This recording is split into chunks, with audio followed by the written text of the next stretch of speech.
चलो देखना इधर, हेडिंग देना direct stress and bending stress, heading देना direct stress and bending stress.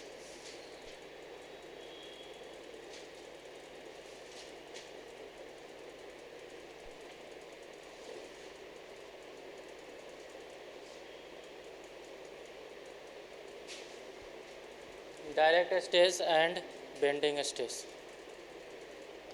हो गया, समझाते हैं उसके बाद फिर लिख लेना।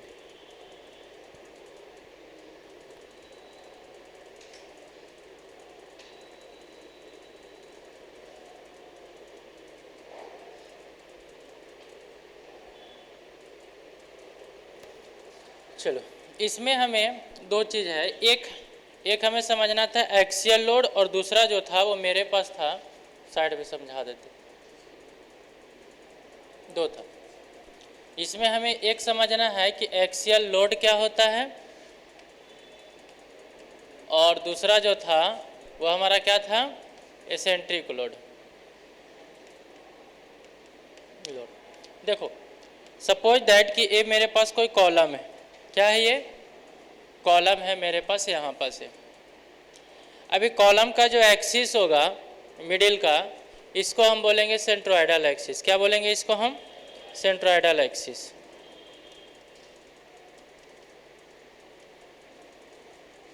सेंट्रोइडल एक्सिस, ठीक है।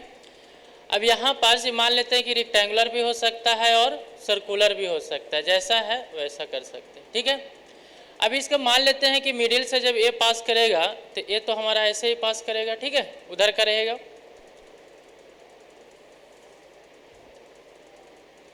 अभी मिडिल में जब लोड लगाओगे, क्या लगाओगे, दम बिल्कुल सेंटर में लोड लगाना और कहीं नहीं लगाना। कहाँ लगाओगे, दम सेंटर पे लोड लगाओगे। तो यहाँ पर जो स्ट्रेस डेवलप्ड होगा, सिर्फ और सिर्फ कौन सा स्ट्रेस डेवलप्ड होगा, डायरेक्ट स्ट्रेस होगा। यानी कि यहाँ पास अगर मेरे पास ये जो है वो, और ऊपर से हम इस एक्सिस पे दम बिल्कुल मिडिल पे लगा रहे हैं, सीजे जहाँ पास है वहाँ पास हम क्या कौन सा लोड लगा रहे हैं, पी का लोड लगा। ये जो लोड हमारा जब बिल्कुल जब सेंटर पे लगाएंगे, कोई भी मेंबर के कहाँ लगाएंगे, सेंटर पे लगाएंगे, इस प्रकार के लोड को हम बोलते हैं एक्सियल लोड। कौन सा लोड बोलते हैं, एक्सियल लोड, या फिर हम इसी को बोलते हैं डायरेक्ट लोड। कौन सा लोड बोलते हैं, एक्सियल लोड, या फिर हम किसके क्या बोलते हैं, इसको डायरेक्ट लोड बोलते हैं। लेकिन अगर इस सेंटर से थोड़ा सा दूर लगाएं, क्या लगाएं, थोड़ा सा दूर, कहीं पर भी लगा सकते, चाहे यहाँ पास लगा दो, चाहे यहाँ पास ऐसे लगा दो, चाहे इधर लगा दो, कहीं पर भी लगा दो। अगर इस सेंटर से दूर लगा हुआ रहे तो ये जो डिस्टेंस होता है कि कितना दूर लगा हुआ, ये डिस्टेंस हमारा क्या कहलाता है, एसेंट्रिसिटी। क्या कहलाता है हमारा, एसेंट्रिसिटी, जिसको हम ई से रिप्रेजेंट करते हैं। किससे रिप्रेजेंट करते हैं हम, ई से रिप्रेजेंट करते हैं। और ये जो हमारा लोड होता है पी, इसको बोलते हैं सेंट्रिक लोड। कौन सा लोड बोलते हैं इसको, एसेंट्रिक लोड। अगर थोड़ा सा दूर रहेगा, कहाँ रहेगा, सेंटर से थोड़ा सा दूर रहेगा, तो लोड को हम कौन सा बोलते हैं, एसेंट्रिक लोड बोलेंगे। और ये जो आपका डिस्टेंस है उसको बोलेंगे एसेंट्रिसिटी। और ये जब बिल्कुल मिडिल में लोड लगेगा तो इसको हम क्या बोलेंगे, एक्सियल लोड। अब इसकी वजह से क्या क्या होता है वो आगे देखेंगे। सबसे पहले अब देखो, अगर तुम मिडिल पे अगर कोई भी चीज़ का कॉलम में हम तुमको पढ़ाए थे, ठीक है, कि कॉलम में क्या था कि अगर बिल्कुल अगर मिडिल पे लोड लगाओगे और वो शॉर्ट कॉलम रहेगा, कौन सा रहेगा, शॉर्ट कॉलम, यहाँ पास ही। तो ये जो बिल्कुल अगर तुम लोड लगाओगे तो यहाँ पर जो फेलुअर तुमको देखने को मिलेगा वो सिर्फ और सिर्फ किस में फेल करता है, तो क्रशिंग वगैरह में फेल करेगा। किस में, आपका क्रशिंग वगैरह में फेल करेगा, ठीक है। मिडिल पे जब लोड लगाओगे तो सिर्फ और सिर्फ एक कोशिश होता है कि वो क्रश करे, बेंड करने की संभावना बहुत कम होती है, ठीक है। लेकिन अगर हम दूर में थोड़ा सा लोड लगाएं इधर, तो ये क्या करेगा, ऐसे बेंड करने की कोशिश करेगा। जैसे यही मेरे पास कोई भी मेंबर है, सपोज दैट कि हम इसको मिडिल में लोड लगा रहे हैं, तो बिल्कुल ये बेंड नहीं करेगा। लेकिन अगर हम इसको ऐसे लगाएंगे तो ऐसे बेंड करने लगेगा कि नहीं करने लगा। तो देखो, अगर तुम डायरेक्ट अगर तुम लोड लगा रहे हो, क्या लगा रहे हो, डायरेक्ट, इसकी वजह से सिर्फ डायरेक्ट स्ट्रेस डेवलप्ड होगा। क्या क्या डेवलप्ड होगा, डायरेक्ट स्ट्रेस। और डायरेक्ट स्ट्रेस का जो फॉर्मूला आपको पता है कि स्ट्रेस इज इक्वल टू होता है internal resistance force per unit area. तो ये जो होगा वो आपका डायरेक्ट स्ट्रेस देगा। क्या देगा हमारा, ये डायरेक्ट स्ट्रेस। लेकिन ये जो हमारा लोड जब लगाओगे आउटसाइड, तो ये क्या करेगा, मेंबर को बेंड करने की कोशिश करेगा, और जब बेंड करने की कोशिश करेगा तो यहाँ पर जो स्ट्रेस डेवलप्ड होता है, तो यहाँ पर क्या आंसर डेवलप्ड होगा, तो बेंडिंग स्ट्रेस डेवलप्ड होता है। कौन सा डेवलप्ड होता है, बेंडिंग स्ट्रेस डेवलप्ड होता है। पहले हम इतनी बातों को लिख लेते हैं, उसके बाद फिर हम आगे चलते हैं। यहाँ पर लिखो डिफिनेशन में, if a member is subjected to, definition में लिखो ना, पहले हेडिंग डालो फिर ऐसे डिफिनेशन लिखो और वहाँ पर लिखो। If a member is subjected to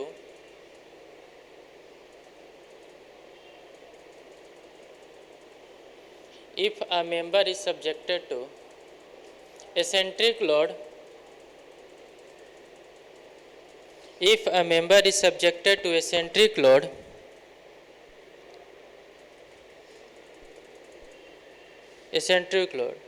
then a stress STRESS, then a stress induced in the members are stress के बाद इंड्यूस्ड, INDUCED, इंड्यूस्ड या फिर डेवलप्ड लिख सकते हो। Induced in the members are direct stress as well as bending stress, direct stress as well as bending stress, direct stress as well as bending stress.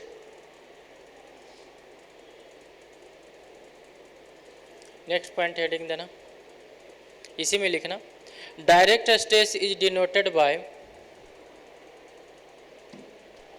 Direct stress is denoted by sigma naught, whereas bending stress is denoted by sigma b, bending stress is denoted by sigma b। ठीक है, अगला heading देना sigma B, अगला heading देना eccentric load,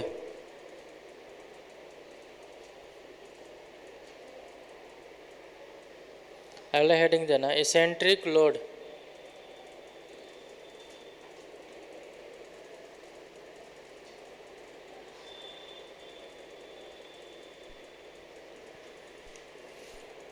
eccentric load, इसमें लिखना the load whose line of action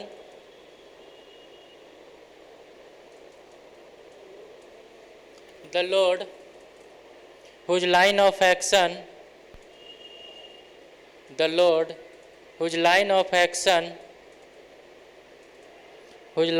action does not coincide with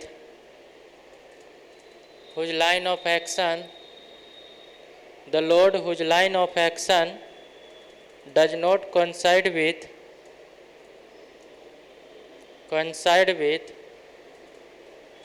with the centroidal axis of member, does not coincide with the centroidal axis of member। फिर से बोल दें, लिखो the load whose line of action does not coincide with the centroidal axis of member, does not coincide with the centroidal axis of member is known as eccentric load,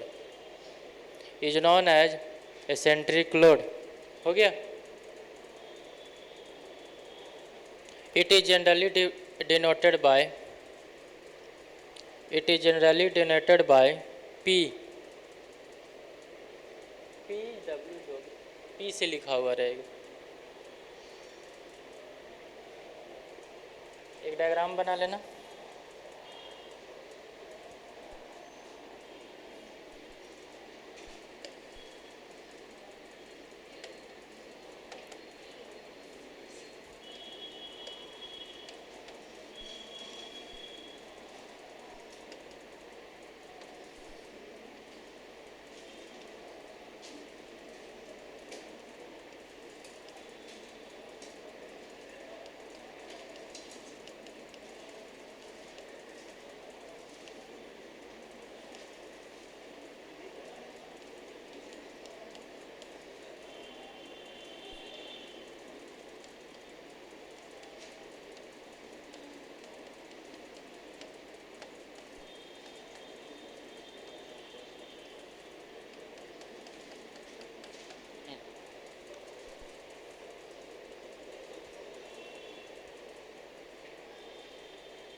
अगला लिखना है eccentricity. Heading देना next eccentricity.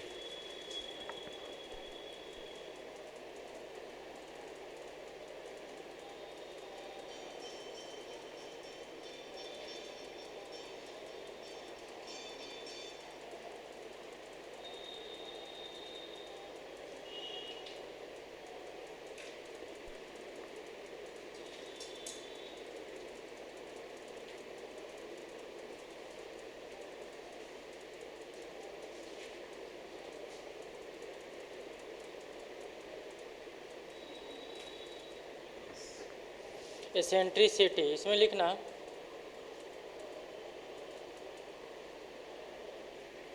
हो गया। लिखना the distance between the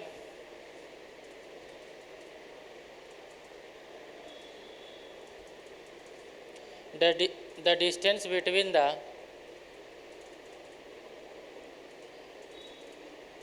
line of action of eccentric load, the distance between the line of action of the eccentric load and centroidal axis, line of action of eccentric load and the centroidal axis is known as eccentricity. It is denoted by a small e. It is denoted by a small e. अगला heading देना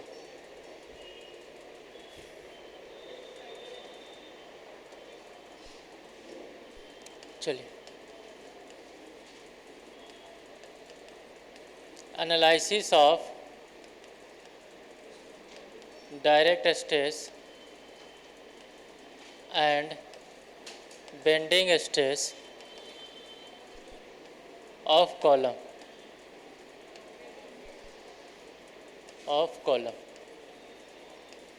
चलिए देखना है इधर।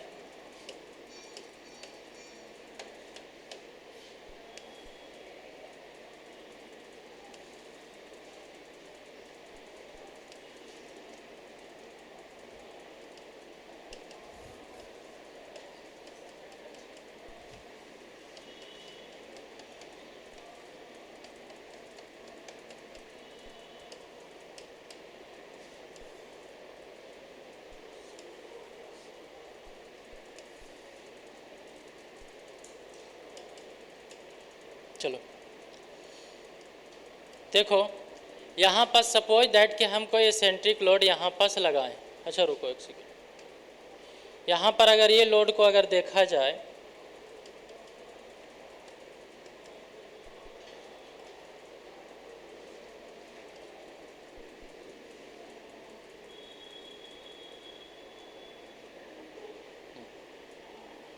Suppose that कि ये हम कोई एसेंट्रिक लोड लगाएं। ये लोड जो मेरे पास है वो पी लोड है। क्या है लोड? पी है। अब यहाँ पर हम क्या करते हैं कि ऐसा हम अगर लोड लगाएं देखना तो क्या ये डिफरेंट है या फिर वही लोड रहेंगे। देखो इसको अगर मान लेते हैं कि इधर से एक लोड लगा दिए और उसके बाद फिर हम क्या करते हैं इसको थोड़ा सा इस प्रकार से इधर से एक लोड लगा दिए और एक इधर से लोड लगा दिए। यहाँ पर जो सेंटर पे जो हम लोड लगाए हैं इसका इफेक्ट क्या होगा? सेंटर पकड़ तो इफेक्ट नेग्लिजिबल हो जाएगा क्योंकि ऊपर से भी लोड लगा रहे हो पी और नीचे से भी पी लगा रहे हो तो कोई इफेक्ट देखने को मिलेगा? नहीं देखने को मिलेगा। अब देखना कि अगर जब तुम ऐसा पी लोड लगाओगे ना, क्या लगाओगे? जब तुम ऐसा पी लोड लगाओगे तो इसमें इफेक्ट क्या होता है कि इसकी वजह से तुमको दोनों चीज़ें देखने को मिलता है। डायरेक्ट स्ट्रेस भी देखने को मिलता है और क्या?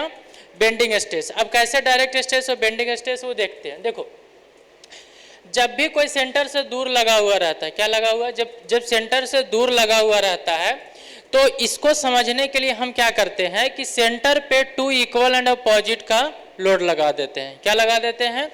2 इक्वल एंड अपोजिट। देखो जब भी अगर कोई भी मेंबर में सपोज दैट कि जब तुम आगे भी हायर क्लासेस में पढ़ोगे तो देखो सपोज दैट कि कोई ये मेरे पास ए जो है वो कोई बार है।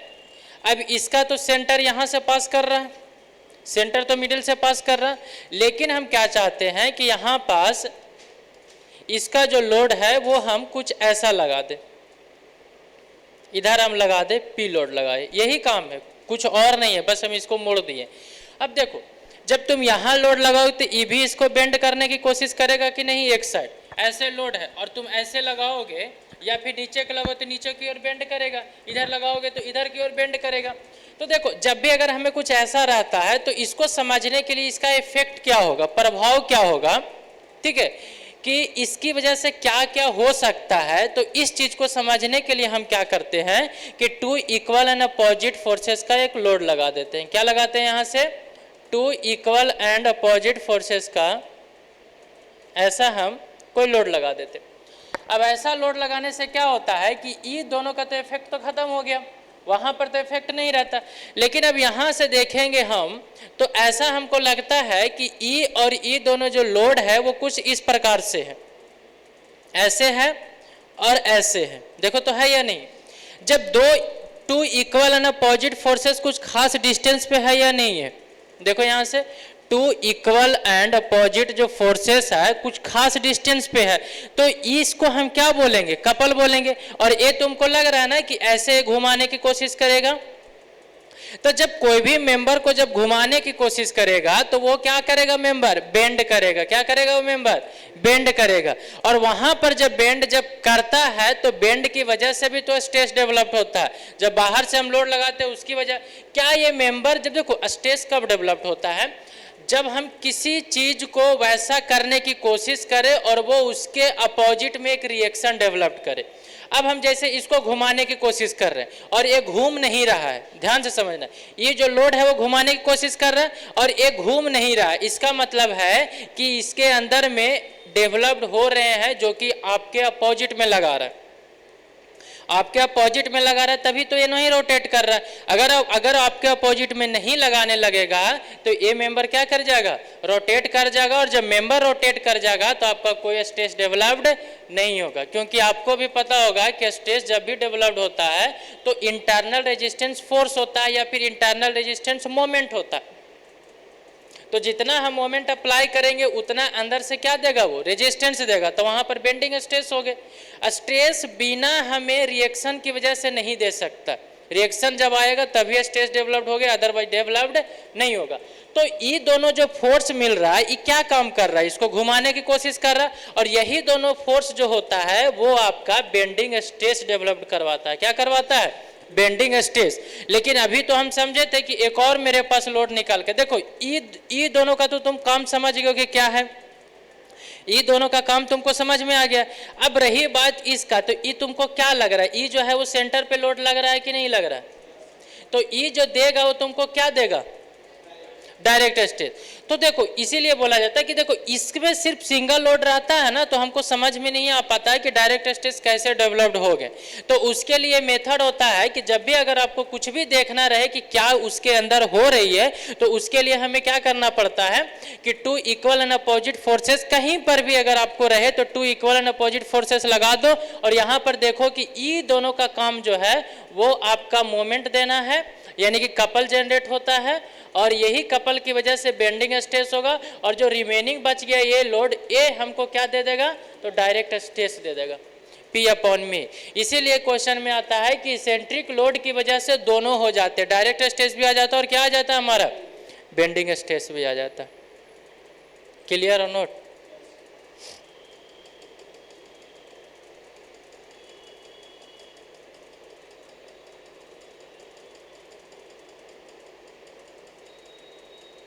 ठीक है, तो ए लोड की वजह से क्या आ जाता है आपका, डायरेक्ट और बेंडिंग स्ट्रेस दोनों। तो क्वेश्चन में आता है कि सेंट्रिक लोड जब रहेगा तो कौन कौन सा स्ट्रेस डेवलप्ड होगा, तो दोनों होगा। एक्सियल लोड रहेगा तो कौन सा डेवलप्ड होगा, सिर्फ एक ही होगा जो कि डायरेक्ट स्ट्रेस डेवलप्ड होगा, ठीक है, और कुछ भी नहीं। अब समझते हैं कि देखो यहाँ पर ये जो पी सब जगह एक कर दिए हैं तो इसको थोड़ा सा हम नेमिंग चेंज कर देते हैं कि ताकि समझने में क्या हो, थोड़ा सा आसानी हो। तो देखना ये मान लेते हैं कि इसको हम ले लेते हैं, एक सेकेंड,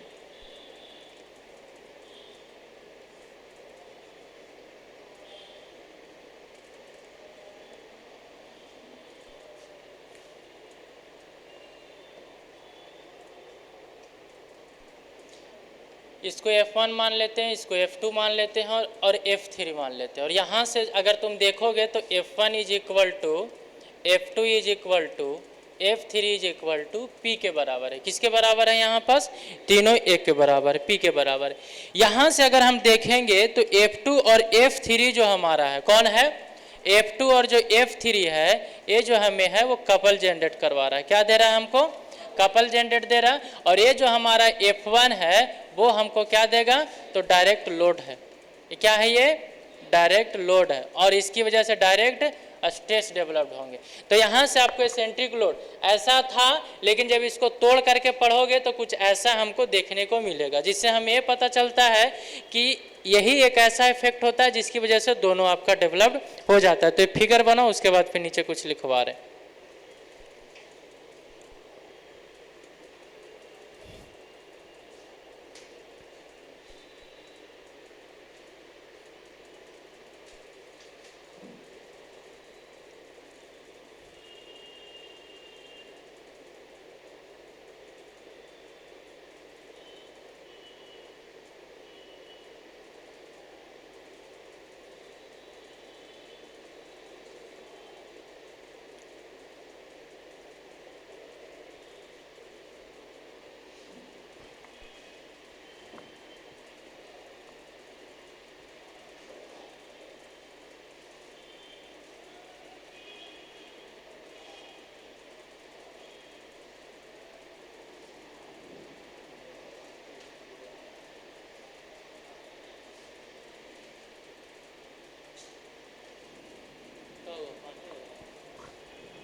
बन गया तो फिर आगे लिखो, नीचे में लिखो, consider a compression member,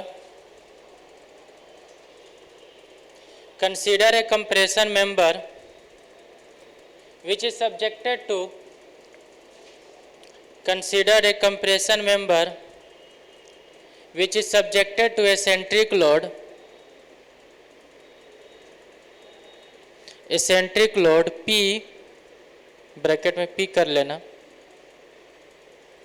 eccentric load P applied at an eccentricity, applied at an eccentricity, हाँ, consider a compression member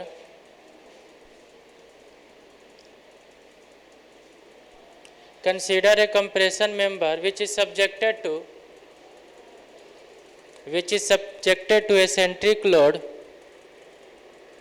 which is subjected to eccentric load at an eccentricity of eccentricity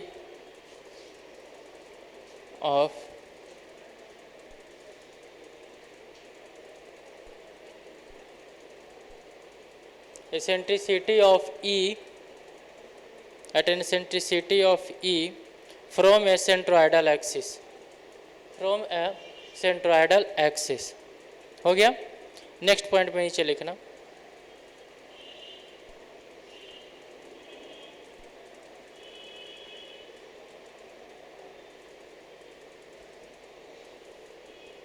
नीचे में लिखना, two analysis of direct and bending stress, two analysis of direct and bending stress, comma देना, two equal and opposite forces are, two equal and opposite forces are, two equal and opposite forces are applied, two equal and opposite forces are applied and on centroidal axis, on centroidal axis, on centroidal axis whose magnitude is क्या चीज, applied on centroidal axis, applied on centroidal axis whose magnitude is same as the eccentric load.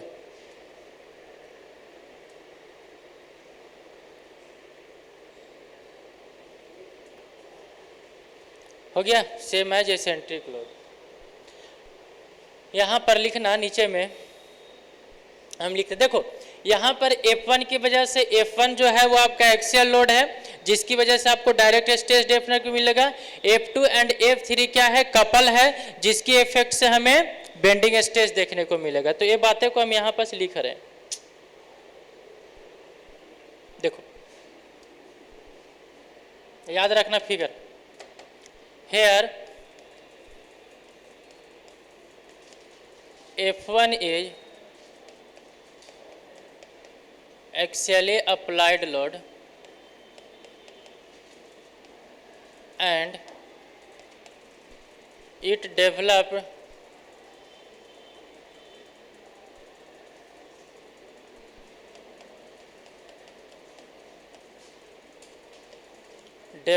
a direct stress,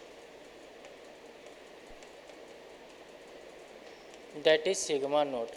यहाँ से लिख सकते हैं कि sigma naught is equal to F1 upon में area, और जो ये जो एरिया है इसको कौन सा एरिया है, क्रॉस सेक्शनल एरिया है। कौन सा एरिया है, क्रॉस सेक्शनल एरिया। यहाँ जो F1 होता है वो तो आपका P के बराबर ही लिखे हैं, क्योंकि यहाँ पर क्वेश्चन में लिखे हैं, मतलब कि पहले कि F1 is equal to F2 is equal to F3 is equal to P। तो यहाँ से हम लिख सकते हैं कि F1, रुक जाओ 1 मिनट, हाँ, यहाँ से हम ये लिख सकते हैं कि F1 अपॉन में A जो आपका देगा वो डायरेक्ट स्ट्रेस देगा, और F1 जो हो P के बराबर, तो P अपॉन में A जो देगा वो हमारा क्या देगा यहाँ से, तो direct stress is equal to formula हो जाएगा P अपॉन में A हो जाएगा। ठीक है, आगे और लिख देते हैं, उसके बाद उतार लेना। अगेन अगर हम देखें फिर से, तो F2 and F3 formed a couple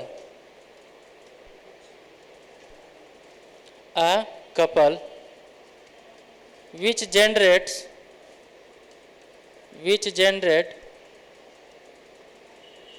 bending stress. क्या जनरेट करेगा वो, बेंडिंग स्ट्रेस डेवलप करेगा, यानी दैट इज सिग्मा बी। तो यहाँ से आप देखिए कि मेरे पास एक फ्लेक्सुरल फॉर्मूला होता है,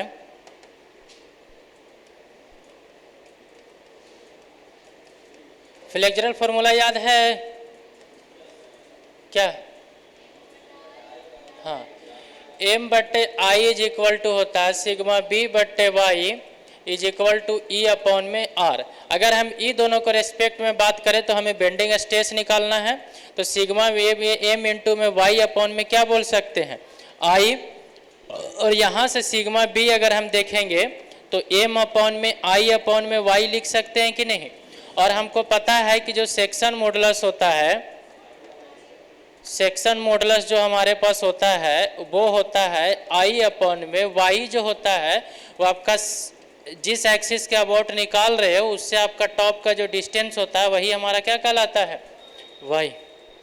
ये होता है ना। तो यहाँ से हमें देखोगे तो सिग्मा B जो निकल करके आ जाएगा, वो सिग्मा B हमारा जो निकल करके आ जाएगा वो हो जाएगा M अपॉन में Z। अब तुमको एक चीज़ बताएं कि जब मेंबर हमारा बेंड करेगा, ध्यान से सुनो, अगर मेंबर जब हमारा बेंड करता है, मान लेते हैं कि पहले से ये स्ट्रेट है, ठीक है, अब ये जो है वो बेंड तो ऐसे थोड़ी ना, मान लेते हैं कि आपका बेंड ऐसे कर गया, तो आपको एक चीज़ पता होगा कि जो बेंडिंग स्ट्रेस होता है वो दो होता है। पहले भी हम बताए हैं कि जब आपका कोई बीम भी है तो बीम भी अगर आपका बेंड करेगा तो दो होगा, ठीक है, ऊपर में आपका कंप्रेशन और नीचे में आपका क्या होगा, टेंशन। अरे होगा ना ये, कोई दिक्कत। तो यहाँ पर जब देख रहे हो तो इधर वाला लेंथ कम हो रहा है, इसका मतलब ही कंप्रेशन है, और एक तरफ क्या हो सकता है, टेंशन। तो एक को पॉजिटिव मानोगे तो दूसरा को क्या मानना पड़ेगा, नेगेटिव, क्योंकि दोनों का नेचर क्या है, अलग अलग। तो यहाँ पर जो बेंडिंग स्ट्रेस मेरे पास डेवलप्ड होते हैं वो आपका plus minus M by Z, यानी कंप्रेशन भी हो सकता है और क्या हो सकता है हमारा, टेंशन भी हो सकता है, ठीक है। यहाँ तक लिखो, उसके बाद फिर हम आगे समझाते हैं। लो।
लिख लिया तो हम छापते रहते तो भी छापते रहता है।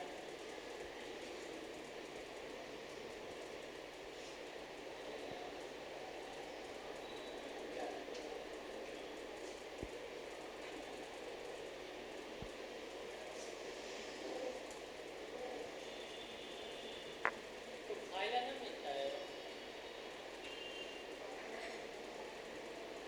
अब तो कॉलेज से आया हुआ 5 दिन हो गया है, 2 दिन हुआ है। कोई बात नहीं। बहुत का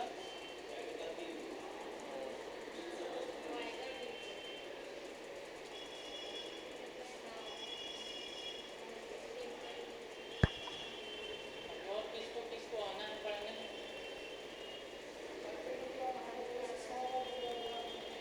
आवेगा? हैं? और कौन आएगा इधर से?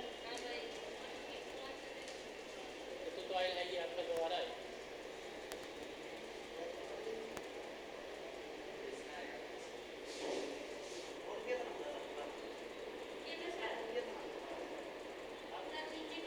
वो बोलता है अभी हमें घरे काम है।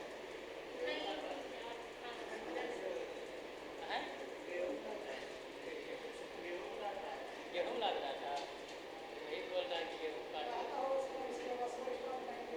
हाँ, हम बोले तू वीडियो देखा कर पाएगा तुम्हारे।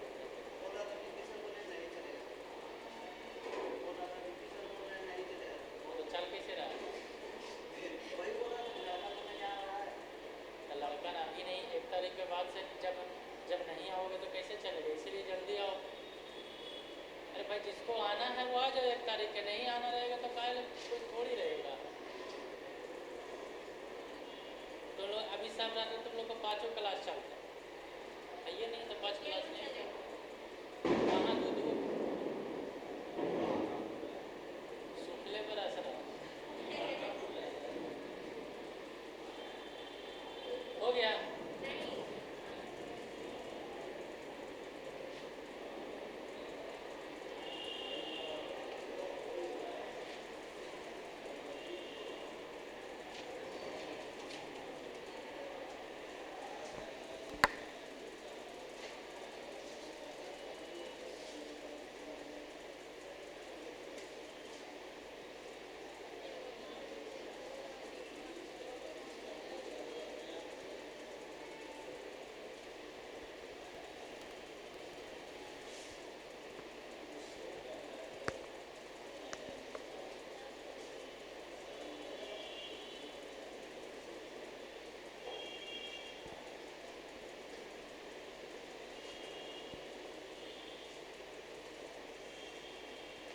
आगे चले, चलते हैं। चलिए यहाँ पर देखिए, अब तुम समझो यहाँ पर मेरे पास 2 प्रकार के मतलब कि 2 स्ट्रेस हो रखे हैं। एक तो बेंडिंग स्ट्रेस हो रखा है और एक कौन सा स्ट्रेस है? Direct stress. देखो स्ट्रेस चाहे बेंडिंग स्ट्रेस रहे चाहे डायरेक्ट स्ट्रेस रहे, स्ट्रेस स्ट्रेस होता है और स्ट्रेस का यूनिट वही होता है जो होता है। स्ट्रेस का क्या होता है? न्यूटन पर mm स्क्वायर या फिर पास्कल जो कि न्यूटन पर मीटर स्क्वायर जो भी रहता है, तो सारे जो स्ट्रेस का जो यूनिट है वो वही रहेगा, चाहे बेंडिंग स्ट्रेस रहे चाहे डायरेक्ट स्ट्रेस रहे। अच्छा, तुमको ऐसा लग रहा है कि कभी कभी यहाँ पास एक चीज़ और जो आ रहा है, ये जो फॉर्मूले हम लिखे हैं एम, तो एम कैसे निकालेंगे? तो देखो एम निकालने के लिए क्या होता है? मोमेंट, और मोमेंट इज इक्वल टू होता है इस एक्सिस का अबाउट निकालते हैं, सेंट्रोइडल एक्सिस का अबाउट निकालेंगे, तो मोमेंट अब पी इंटू में ई होगा। क्या होगा? मोमेंट में हमारा जो होता है फोर्स इंटू में क्या होता है? डिस्टेंस होता है, तो पी इंटू में ई होता है। तो इससे हमें समझने से पहले पी इंटू में ई कर दोगे तो क्या निकल के आ जाएगा? मोमेंट अब ये किसके अबाउट आएगा वो हम थोड़ा सा समझाते हैं, पहले कुछ कर लेते हैं। अच्छा, इसमें दो प्रकार का स्ट्रेस है। ये जो डायरेक्ट स्ट्रेस तुमको जो दिख रहा है, कहाँ चला गया? हाँ, ये जो डायरेक्ट स्ट्रेस और एक बेंडिंग स्ट्रेस, दो चीजें हैं। अगर हम ये दोनों को कंबाइन फॉर्मेट में लिखे, किस में लिखे? हम कंबाइन फॉर्मेट में लिखे, तो देखो कंबाइन स्ट्रेस को रिजल्टेंट स्ट्रेस भी बोलते हैं। कंबाइन स्ट्रेस को ही क्या बोलते हैं हम? रिजल्टेंट स्ट्रेस भी कहीं पास लिखा हुआ रहेगा। तो ये जो हमारे पास सिग्मा है वो होता है सिग्मा नोट प्लस माइनस में सिग्मा पी, क्योंकि ई हमेशा पॉजिटिव में ही रहता है। ई किस में रहेगा हमारा? ई हमेशा कंप्रेशन में ही रहेगा। और यहाँ पर एक चीज़ हम आपको बता दें, थोड़ा सा कन्फ्यूजन नहीं करना। ई मेरे पास कॉलम है, क्या है ये? कॉलम है। कॉलम में लोड कौन सा आता है बताओ? कंप्रेशन आता है कि टेंसाइल आता है? कंप्रेशन आता है। मतलब कि जो मेरे पास जो आना चाहिए वो आना क्या चाहिए? कंप्रेशन आना चाहिए। अगर कॉलम में टेंशन आता है तो तुम्हारे लिए सेफ नहीं है। इसीलिए जब कंप्रेशन आता है, इसका मतलब कि जब कोई कंप्रेशन रहेगा, क्या रहेगा? कंप्रेशन रहेगा, तो उसको हम क्या लेंगे? पॉजिटिव ले लेंगे। पॉजिटिव ही लेते थे, पीछे क्या लेते थे पता नहीं क्या लेते थे, छोड़ो। अब यहाँ पर जो टेंशन है उसको आपको क्या लेना है? साइन में नेगेटिव लेना है। क्या लेना है? नेगेटिव लेना है। थोड़ा सा ध्यान रखना, क्यों? क्योंकि मेरे पास जो मेंबर है और मेंबर में जो लोड आ रहा है यहाँ पास, वो मेरे पास आना चाहिए क्या? कंप्रेशन ही आना चाहिए। कॉलम है तो कॉलम में क्या आना चाहिए? कंप्रेशन। तो जो मेरे लिए फायदेमंद होता है उसी को हम साइन कन्वेंशन में क्या मान लेंगे? पॉजिटिव मान लेंगे। जो मेरे लिए फायदेमंद होगा उसी को साइन कन्वेंशन में क्या मान लेंगे? पॉजिटिव। और टेंशन मेरे लिए नेगेटिव हो सकता है, मतलब ऐसा नहीं आना चाहिए, इसीलिए हम नेगेटिव मान लिए। तो यहाँ पर जो डायरेक्ट स्ट्रेस, जब तुम सेंटर पे ऐसे अगर पी लगेगा तो डायरेक्ट स्ट्रेस जो आएगा वो पॉजिटिव आएगा कि नेगेटिव आएगा? हमेशा तो पॉजिटिव ही आएगा। तो इसीलिए ये जो है वो हमेशा पॉजिटिव है। बेंडिंग स्ट्रेस में क्या होता है कि जब ये बेंड करेगा तो एक साइड तो तुम्हारा कंप्रेशन आएगा, लेकिन दूसरी तरफ क्या आएगा? टेंशन आएगा। तो यहाँ पर दोनों आ सकता है, कंप्रेशन भी आ सकता है और क्या आ सकता है? टेंशन भी आ सकता है। अच्छा, अगर यहाँ से सिग्मा लिखने चाहें हम तो sigma naught is equal to क्या हो जाएगा? पी अपॉन में ए, यही ना? और प्लस माइनस में क्या होगा? एम अपॉन में जेड। ये हमारे पास हो गया रिजल्टेंट। वेयर है, अगर देखोगे तो हमारे पास P जो हो गया वो एसेंट्रिक लोड हो गया, A जो हो गया वो आपका क्रॉस सेक्शनल एरिया हो जाएगा। फिर उसके बाद अगर तुम M देखोगे तो ये आपका मोमेंट हो जाएगा, जो कि मोमेंट को कैसे लिख सकते हैं? P इंटू में E, और Z होता है वो आपका सेक्शन मॉडुलस होता है। चलो नोट डाउन करो। सब इधर किधर से आ गया? चलो इसको नोट डाउन करो।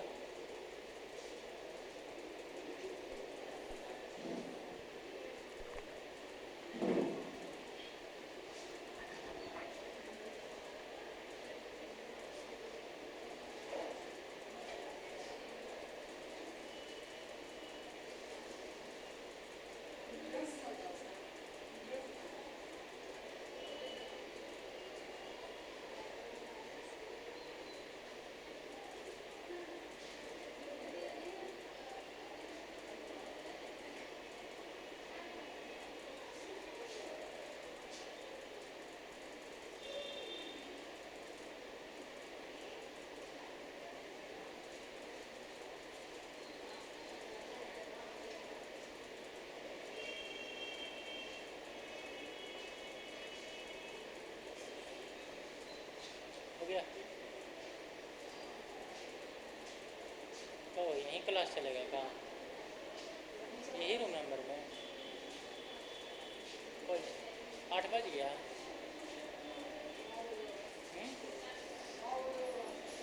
तो 9 बजे कोई नहीं, चलने दो। चलो हो गया ये।